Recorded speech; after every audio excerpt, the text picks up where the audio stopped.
Hello and welcome back to Tales from the Bay, though not really from the Bay, from a couple of bedrooms split apart in England somewhere. Will Gavin alongside me, Nicholas McGee, excellent 49ers writer. You should follow him on social media if you don't already. Breaks down film, which I don't bother to do because I'm lazy. And it is right now for us, I'm aware you're not hearing this till Wednesday, but it is still Victory Tuesday. I don't care if it was Victory Monday, and that's the thing. We are still absolutely reeling from the 35-7 battering that we put on the Tampa Bay Buccaneers and Tom Brady. And now it's Seahawks week. It's a short week. We head up to Lumen Field, or whatever the nonsense it's called now, to see if Brock Purdy, with a real test on his hands as a rookie quarterback going to that stadium, has got the chutzpah that we think he has based on the first two performances. Nicholas, how are you feeling a couple of days removed from, I don't remember a lot of 49ers blowouts in recent years, and that felt like a good one. I'm doing very well, thank you. Well, you do yourself a disservice with the lazy comment hour. Interviewer extraordinaire, as I prefer to call you.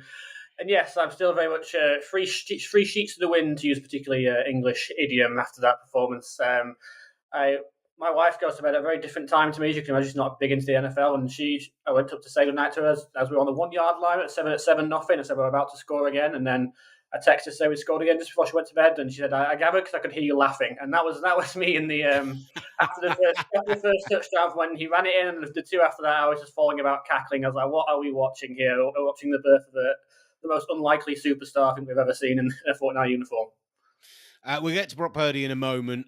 Just to mention the news that's come out today that we started to get an inkling of on Sunday night. Deebo Samuel, that injury, which looked quite nasty and did put a bit of a pale on what was, a fantastic victory, but gave that second half, when they rested the starters, ran the ball, ran the clock, and kind of slowed the game down a little, or sped the game up, I guess, a little bit, but slowed down the scoring. It did have that little bit of a shadow cast on the game. What looked like it could have been a really nasty injury, knee, ankle combined. Both are hurt. It's a sprain to both, but they do expect him back in the regular season, which with only 4 weeks left is about as good a outcome as could happen. And with only needing that one win to win the NFC West at this point, if they do beat Seattle on Thursday, it's as good an outcome as we could have hoped for, Nicholas. Oh, absolutely. At first, it looked absolutely terrible. He tried to stand up and fell over again, and that's never a good sign. Was clearly quite tearful. So and the cart comes out, and you fear the worst. But we started to get an inclination pretty quickly, still during the game, that it wasn't as bad as first feared. And now there's talk, I think Jordan Schultz report was saying potentially week 17, which would be a real win, but you hope you don't have to risk him too much, to be honest, because he's so valuable for the playoffs. We saw that last year, how he can put the team on his back. And the whole point of having him and Christian McCaffrey is kind of the influence they have on defenses. So you need both of them out there in the postseason when it's going to be most important. Because it's looking extremely likely they're going to get there now, and that's when we'll need him the most. Yeah, if they're in the postseason, if they win Thursday, they're in the postseason already. But if we get to a point where the likelihood is third seed, maybe second if the Vikings continue to collapse, but the Eagles might not lose another game this season with the way that they're playing right now. They've been absolutely sensational, and Jalen Hurts, I think, might have moved into favourite for the MVP race on Sunday with that performance and average of 43, 44 points a game over the last 3 weeks. I think if they are almost set that they're going to be finishing third or second, I would absolutely continue. Maybe rotate him in for a few snaps, make sure the legs are fresh, make sure he's feeling comfortable on it. But yeah, I wouldn't risk him at all. And I'd start looking at, that week 18 game against the Arizona Cardinals. We might end up seeing a lot of rotational players in that game. Not that, the 49ers is probably one of the deepest squads in the NFL, but yeah, I think a similar kind of lineup to what we saw in the fourth quarter of the game this weekend, probably coming week 18, if that's what's to happen. Right. Wanted to get that out of the way because I wanted to give us a clear runway to all get aboard the Brocket ship, to get down and Purdy and to talk all about the sensational late round pick, the Madden regen of Tom Brady, who came up against a man who was, when Brock Purdy was 9 days old, Tom Brady was taking his final snaps in college with Michigan. That is the kind of difference between these two men. And I was astonished at, yet again, all those positive things we said last week, his poise, his maturity, his approach. But Nicholas, what really stood out to me this week was the big playability, the explosive plays that we saw, and just his poise in the pocket, the way he read the pressure coming at him, which again was from every angle. There was blitzing on a ludicrous number of downs again, similar to the Dolphins, and he just took it all on his shoulders and made play after play. Yeah, you saw everything you expected from a Todd Bowles defense. He's going to throw everything at you, and he was equal to absolutely everything. There was so many plays, particularly in the first half. Obviously, kind of slowed down a bit in the second. Once again, got out of hand. But yeah, from the juke move, kind of swim move of Joe Tryon-Shrinko, who is an extremely athletic defensive end pass rusher, of swatting him aside and finding Debo outside the numbers, and then identifying the blitz and hitting that beautiful throw to McCaffrey, and then the cherry on top of the icing on top of the cake, the pump fake on the double move to Brandon Ayuk, which was just that. Yeah, I was on the floor at that point. Just absolutely incredible stuff to see. Clear strides from last week when you could see a few times they ran into the pressure and stuff. Looked so much more at home in the pocket with the week to prepare. And as we learned after, fought through what seems a relatively minor oblique injury as well. Fought through that and still looked extremely good doing it, and was supported by an excellent running game as well on top of that. But it's just looking better and better after these first two games. It is a small sample size, but it's a sample size that's becoming a lot more difficult to ignore. Like it's an obvious and maybe slightly easy to boring comparison, but he needs to be. People were talking about the 49ers as a Super Bowl contender with Jimmy Garoppolo. So he needs to play to that level of Jimmy Garoppolo. And right now, he is playing relatively mistake-free football. He did have the one pretty bad interception, which was called back for what was a relatively phantom holding call. And actually, I mean, you wanted him to play like Jimmy Garoppolo. He didn't see a man coming in from underneath. That's very Jimmy Garoppolo. Like, didn't see that extra guy who disguised that coverage. But the fact that he followed that play afterwards with the deep shot to McCaffrey, when actually they had options available open and he decided to take that deep shot, he went, that's the play I'm going to go for.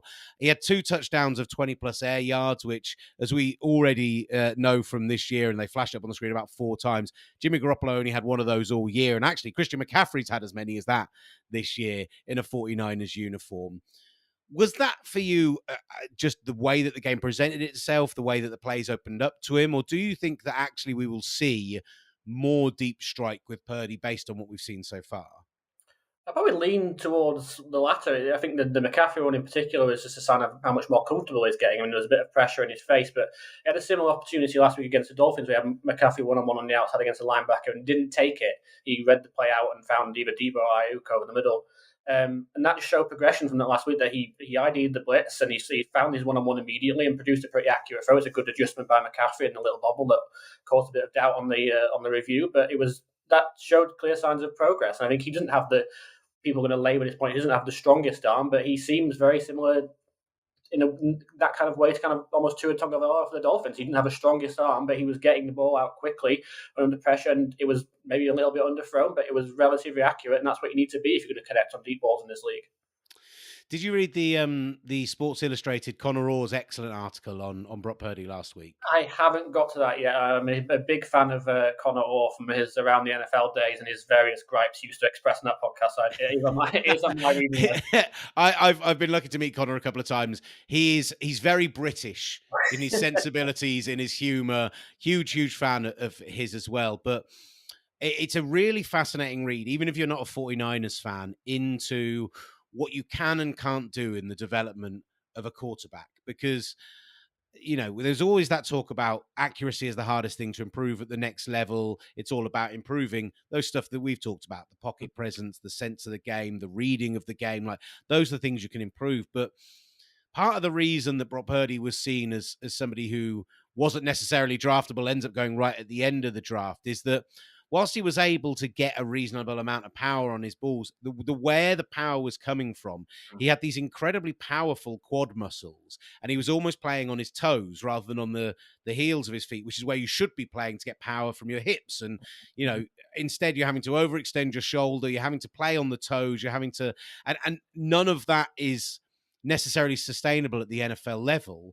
And from going into the draft and the process he went through, and then when he got to the 49ers as well, they used these 3D motion cameras. They figured out how to get his fastball improved. They reduced that elbow extension, brought his arm up higher in the thing. They brought down the weight on his lower legs and worked on his lower legs to make them more athletic. And I think if you watch the college plays versus, like, his motion has changed in all the right ways. And when you talked about that improvement from, game one, in theory, when he came in as a replacement, to game two, like, the guy just learns and changes and adapts so much quicker. And, we are getting overexcited. It's 2 games. It's not even 2 full games yet. And we often see with rookie quarterbacks, particularly with such a tough trip coming on Thursday, which we'll get to, that, big moments can get to them. Maybe he's not quite at that level yet, but I don't know. Hearing and seeing everything that he's gone through in his development in the last 6 to 9 months, I get very, very excited about it, and probably more excited than I should do. I think you're all well within your rights to get very, very excited. I mean, you. I'll get excited then, Nicholas. The point is, he's doing things that rookies don't do. He's showing that kind of that understanding of the game that isn't there for a lot of rookies. This is kind of stuff that's kind of you'd expect to see a couple of years in his development, and it's clear he's done a lot of work with the throwing motion. I think there's a few pieces coming out this week. I think Sage Rosenfeld is interviewing the guy who's worked on his throwing motion after he got drafted and stuff when he wasn't with the Niners. I think that's coming up this week. I saw that on his Twitter feed. He's clearly put the work in, and he clearly has a very good understanding of the game and how to pick up the Shanahan scheme and everything. He clearly puts a lot of work in. You saw it right after the game. He wasn't really focused in the hoopla of everything. He was very much back down to business and seemed to be ready to roll for Seattle, as he said at the press conference. He's got that. He's a very willing learner. He clearly wants to learn and get better all the time, which is obviously what we need to do in the NFL. And he's in the perfect place to do that. And he's doing things that a lot of rookies don't do already. It's all very promising, I think. There were the 2 plays I just wanted to mention, and one is going back to having read the article and going back to a play we talked about last week, which was the 3rd and 10 to George Kittle when he had the pressure in his face and he whipped his arm round and made that throw. Like, that's a throw he never would have made in college without the improvements he went through.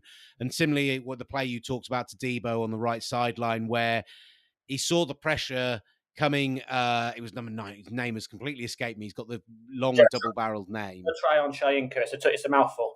There we go. You got it, though. That's the main thing. Kind of brought the ball back over his head, escaped that, and then threw what was off platform into a tight window. And somebody made the point, but 7 times out of 10, 8 times out of 10, that ball gets intercepted. And I thought to myself, but it didn't, because he got the whip on it, but without having his feet set, because he had the arm strength. And I just thought, those things that were rightly a knock against him in college, he's really worked on. And so I'm, I kid about it, but I am all aboard the Purdy train right now. What's it called? The Brocket ship, as I've seen it called in various places on social media. Yeah, I am here for it. I'm not going to lie. What we'll do now, we're going to look forward to Thursday Night Football. Huge game coming up against the Seattle Seahawks. And we will give our thoughts on, as we have other weeks, the rest of the NFC. We mentioned the Eagles very briefly. But first, stick around. We're looking ahead to that crucial game. Let's hear from, on Sunday night after the game, Larry Kruger, our man in the Bay, came and joined me on the radio, and we caught up with rookie pass rusher Drake Jackson, who, I don't know about you, Nicholas, very impressed with him so far this year. Oh, continues to get better every single week, and is the defensive line's volleyball player over the level of his batting passes that he puts on every week. We ask him about exactly that. We ask him about Purdy and much more as well. So here's our chat with Drake Jackson. Drake, you sound like you're feeling pretty pumped about the victory. Oh, yeah, man. Whenever we get a victory, man, you always got to be pumped up. And just to win in that type of fashion against one of the greatest of all time, yeah, man, you just don't really do that. So, we're feeling good right now. Well, Drake, you guys lost a couple guys up front. Kerry Hyder and Givens went down. Did you guys go more to the 4 D-end alignment after you lost a couple of the big boys inside? Well, us D linemen, we roll deep, so when we have people go down, we have some people to fill in. Pretty much everybody in our room can play all 4 positions on the D line. So when people go down and things of that sort, we have people in order, to go again when they're down. Drake, I love you when you're getting to the line, getting getting those big hands up in the air, getting up and breaking up those passes, getting the defenses in as well. You know, sir. Came into the league, a lot of people talked about you as a pure edge rusher, but what are you seeing in Tom Brady's eyes? What are you seeing those opportunities? Because you seem to be claiming them at every possible chance. Really, when I get in, you know, I just try to make the most of my opportunities, you know, because there's not really any guarantees. You know, you've seen our guys down, so, you know, when it's our time to play, we really just get in and, you know, really just go. You know, we don't really have any time to think because, you know, it's kind of next man up, so. You know, I always got to keep doing my part and, you know, make sure I got my D-lines back at those times. Drake Greenlaw, I mean, all your linebackers are playing incredible, but Greenlaw today, Drake, 15 tackles. He had an interception. He was flying all over the place. He told us this week it would mean a ton to him to get a pick from Brady, and he got one. Talk to us a little bit about Greenlaw. Crazy. To me, he's been a Pro Bowl caliber player this year. Greenlaw is one of one. I would say all of our linebackers are one of one. You just can't find a guy like that. You know, it's inside of him. You know, you can't teach that things that he has. You know, he has a psycho mindset and wants to kill everybody that's running the ball. And you know, when you're playing with a guy like that, you want to do the same thing because, you know, it's fun to just go out there and, you know, just play, you know, balls to the wall. So really, when you have a player like that, especially being that linebacker, you know, being a leader, you know, everybody else is, you know, just going to follow. Let me ask you, Drake, about on the other side of the ball. Debo went down with what looked like a nasty injury today, but the early reports are that nothing broken, hopefully nothing too serious, should be back this season based on early reports. I think we saw the outpouring from the team on the field about just how popular Debo is. So talk to us a bit about the man, but also how important it is that hopefully he'll be back this year. Well, as you can see, when he gets the ball in his hands, you know, it's really up in the air every time you think he's going to score. So, I mean, when a player like that goes down, it's just, you know, everyone can feel that because, you know, he's a playmaker on the field and off the field. He has a good personality. So, you know, it's real hard when a guy goes down like that when you're that's one of the guys you look to for plays or you trying to, you know, you want things to turn around. You look for Debo. It was quite a rookie class that you guys have assembled. Talk to us about your fellow rookie, Brock Purdy. Purdy had another fantastic performance. He's playing like a 10-year vet. Man, that's a kid, or not a kid. That's a man with swag right there. You know, for a kid or for someone to come in, you know, into what we have going on for the type of season, and have a, you know, production like that on the field, man. I mean, it was no drop off, you know. So that's just kind of how we are in this, you know. There's no drop off between the ones or the fives, and I don't say we have fives. You know, everybody we have are ones. Dre, we're going to have to break off relatively soon because we've got more commentary coming up of the upcoming Chargers-Dolphins game. But before we do that, I must ask you about Seattle on Thursday. You can win the NFC West with a victory on Thursday. It's going to be your first experience of going and playing in their field in one of the toughest places to go in the NFL, where hopefully you're going to be playing every year for a long time. How hyped are you for the Seahawks on Thursday? Man, super hyped. Definitely can't wait to go play Pete Carroll, you know, SC guy. So, you know, definitely can't wait to go play him. He was one of the, you know, the GOAT coaches at SC and even over here. So, you know, I can't wait to go play him. And, you know, I got a couple players on the Seahawks as well. Can't wait to go see them. You know, it's just another game, you know. Don't really think of it as anything different. You know, you just got to keep going out there and, you know, just keep trying to get better. Drake, we appreciate you. We appreciate your time. Congrats on the win, and yes, we'll catch up with you maybe after Seattle. Appreciate you guys. All right, Drake Jackson. You guys got to get me out to Britain.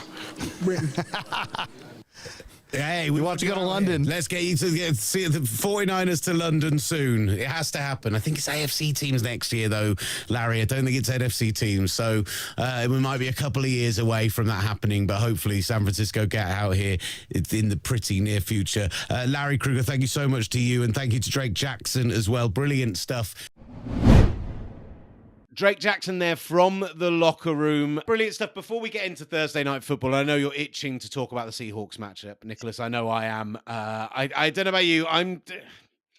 It's still, despite everything I've seen from them in the last 4 weeks, despite everything I've seen from the 49ers, it's always a game which is going to give me just all sorts of anxiety and nausea in the build-up to it, no matter where we are in terms of our positions.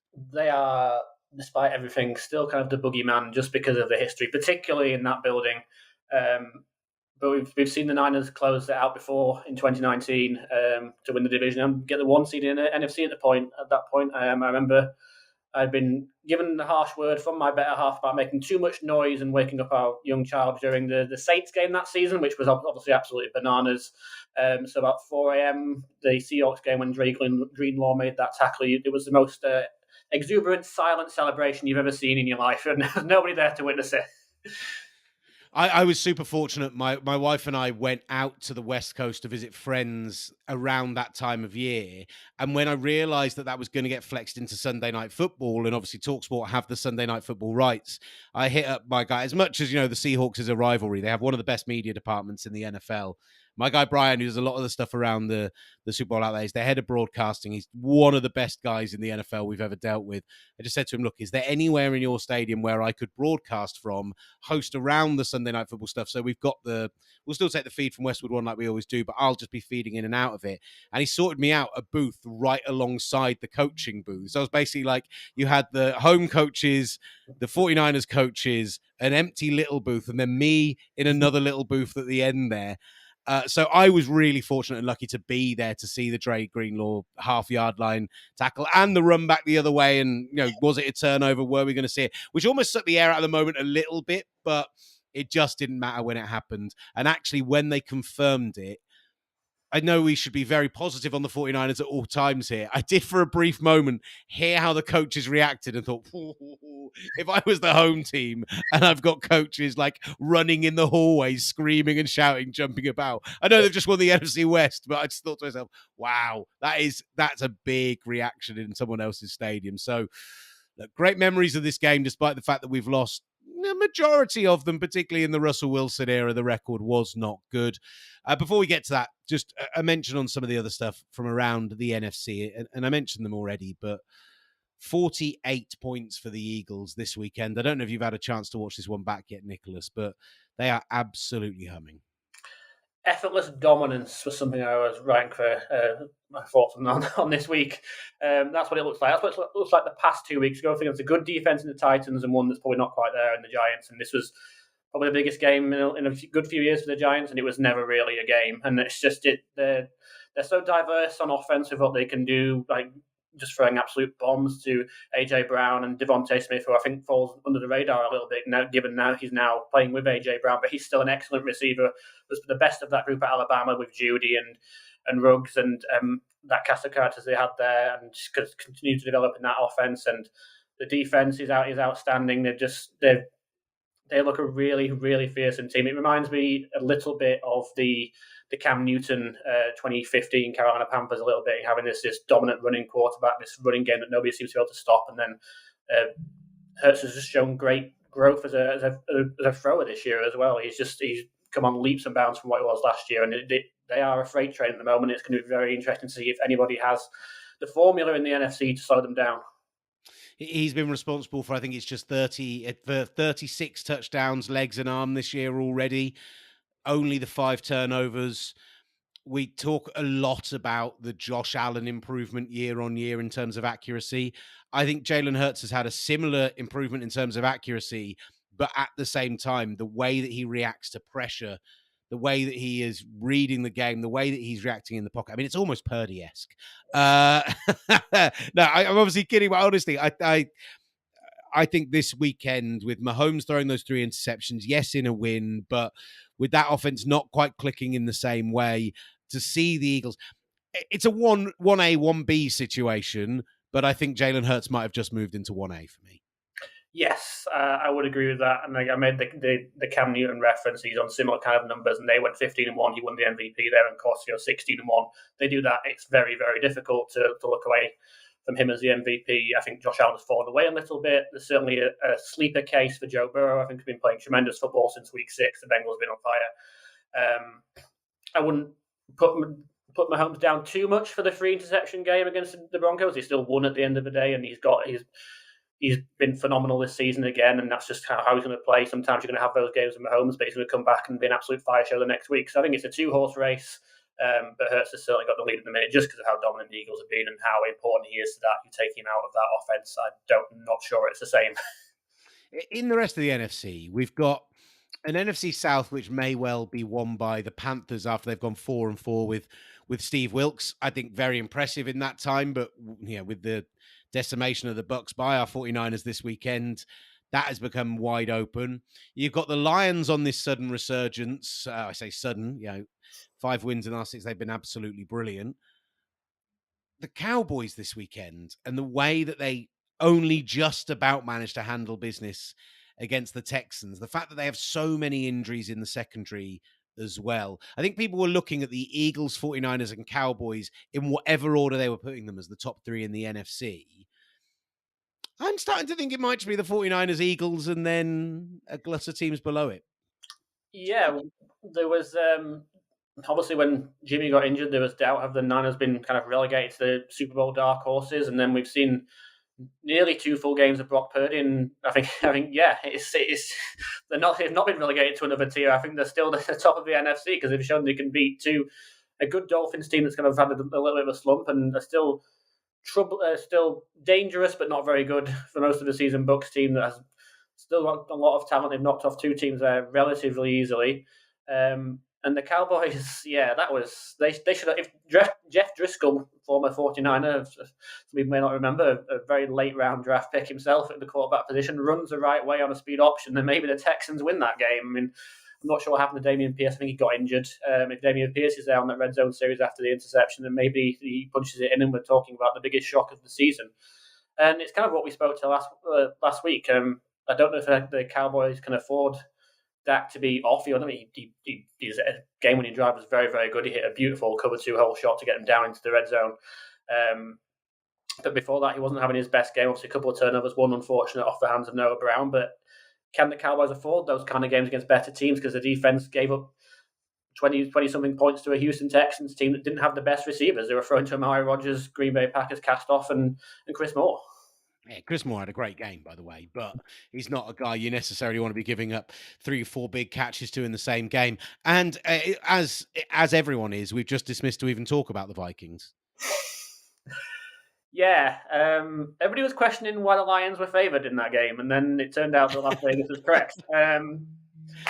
Vegas never gets it wrong. Never gets it wrong, and I haven't had a chance to watch that one back yet. I think it was a decent Kirk Cousins game that didn't kind of matter, and I think they missed a lot of opportunities. There was a big TJ Hawkinson drop, but I just came away from that game so impressed by the Detroit Lions and thinking, if not this season, then maybe next season, because it's all kind of aligning to them. I don't know what they're going to do at quarterback, and there's talk of Jared Goff being the long-term answer, which kind of raises my eyebrows a little bit, kind of a little bit dubious, even though he is playing very good football.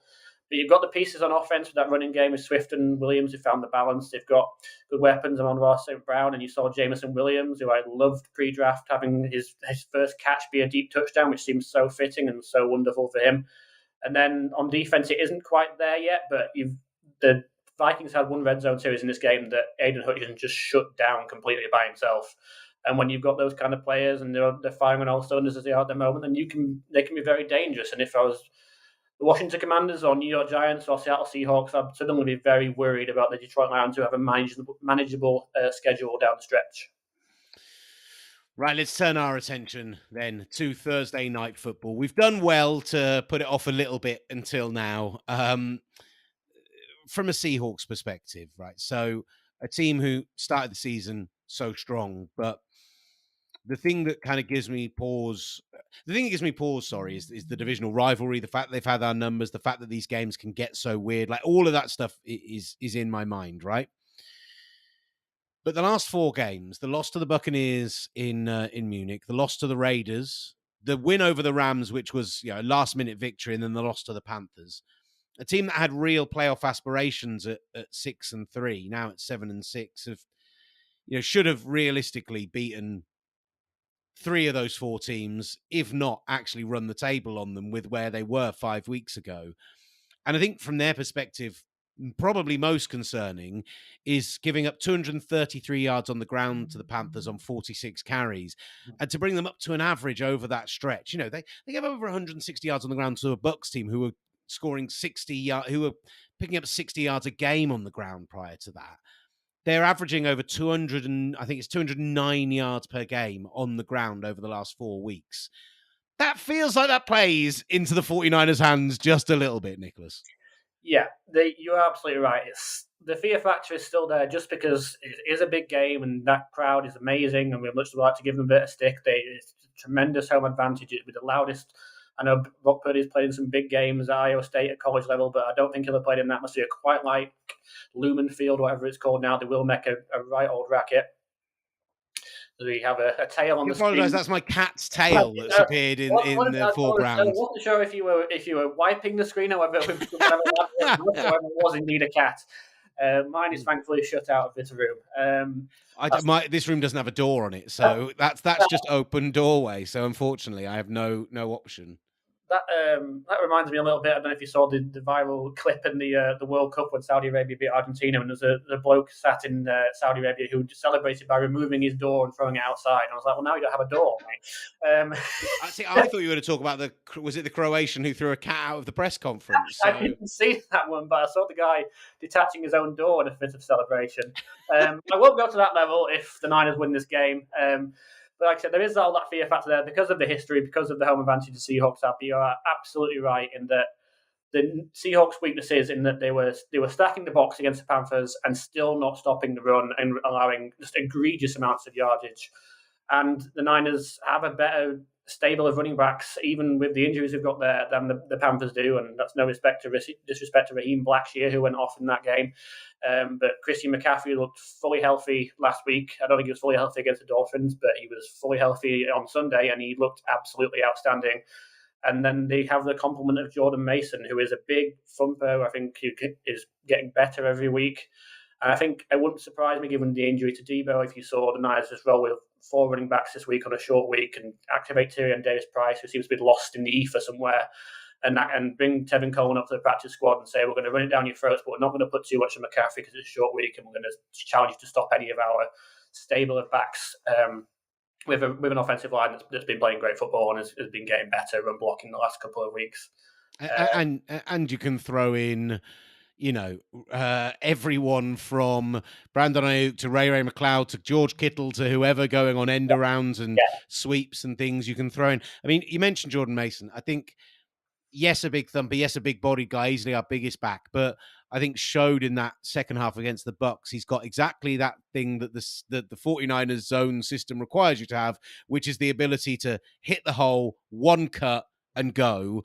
Yeah. And Bobby Turner, who, if people aren't familiar with him, the running backs coach who was with Mike Shanahan in Denver for their 2 Super Bowl wins, who followed Mike Shanahan to Washington, then followed Kyle Shanahan from Washington to Houston to Atlanta, and eventually San Francisco. Missed the start of this season with health issues, but is back with the team now.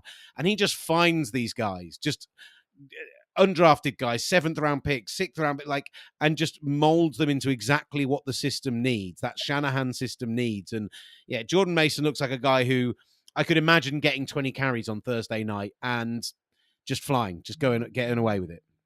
Absolutely, and I think you're right. It's a good point you bring up about Bobby Turner, because in the preseason there was a lot of hype about Mason. A lot of people on Twitter going mad for him because he was having these big bruising runs. I didn't quite see it at the time, but then you see as we've got into the season, he's got the carries as injuries have forced him up the depth chart. You see kind of the development. He's hitting the hole. He's also doing a good job of setting up the cuts. He's sell it. I'm going this way. I'm going this way. Sell it the eyes. The linebacker follows him over, pursues, and then suddenly cuts back. So he's got that fluidity to his game as well, and he sets up his cuts to get downfield. I think there's been a lot of growth there as well from him, which is very encouraging. So that's the kind of offensive side of the ball. And I do, they've got those good young rookie corners, and I think the there is that concern, all the positive things we said about Brock Purdy, the noise, the atmosphere, they will throw everything at him. And I think this is going to be a real test for him. So I'm still, as much as I'm talking about how much we're going to run the ball, I'm still intrigued to see what Purdy looks like. Mm-hmm. What about the other side of the ball? Like, Geno Smith hasn't moved it anywhere near as well in recent weeks, but has still proven that big plays are there. DK Metcalf and Tyler Lockett, both with ludicrous end zone catches against Carolina. And with slowly but surely that 49ers secondary is getting banged up. And the pass rush will get home. I love them. And I think they're as long as the front end keeps performing, then maybe we'll be fine. But I'm finding reasons to worry, I think. Yeah, and I agree. You're right to find reasons to worry. Tyler Lockett and DK Metcalf are the favourite receiver duo of mine that play on the worst possible team. I wish they played somewhere else. I'm a big Jamar Chase, T. Higgins, Tyler Boyd guy, but Lockett and Metcalf is ridiculous. I've loved Lockett since whatever draft it was when he was at Kansas State. I thought, he's really good, and he went to the team I absolutely despised at the time, and still obviously have lessened than brilliant feelings about, but I can't help but admire his game. I think the last game against the Bucs was a pretty impressive one from the secondary in general, particularly if I point out Jimmy Ward and Javarius Ward did a very good job against Mike Evans and Chris Godwin, kind of towing the line with physical coverage. They kind of got away with a couple of illegal contacts maybe, but they did a pretty good job on two big receivers. It's more the other side, if Diomedor Lenore, isn't fully healthy, kind of got banged up late in the fourth quarter of the game against the Bucs. If he's not fully healthy and they put him out there against your Lockett and your Metcalf, he could be the guy that's Geno Smith's targets. And Geno Smith has shown this year that he can deliver the deep ball very, very accurately. So that would be an area of concern. The area for great encouragement is, as you mentioned, the front, which had probably the best 0-sack game I've ever seen last week. Tom Brady. That's just Brady getting the ball out, that's Brady not taking sacks rather than the pressures not being there. 100%, yeah. He was getting the ball out so quickly, and he with good reason, because Ollie Connolly, the gridiron editor, likes to use this phrase with United, says they just mash people, and that's what they were doing again. They were just mashing on the offensive line. Eric Armstead's been a sensation again. He was on creating interior pressure, running stunts with Nick Bosa, who was excellent in taking advantage of the mismatch with Josh Wells, who was in for Tristan Wirfs. And you got contributions from Drake Jackson and guys like T.Y. McGill, who was on the Vikings a few weeks ago. And you've got Samson Ebingham hit Brady's hand, which hurt Brady's hand. And then the next throw, he got pressure again, and it was interception from Sean Gibson. Kerry Hyder played well. It's just up and down. He's got so much depth.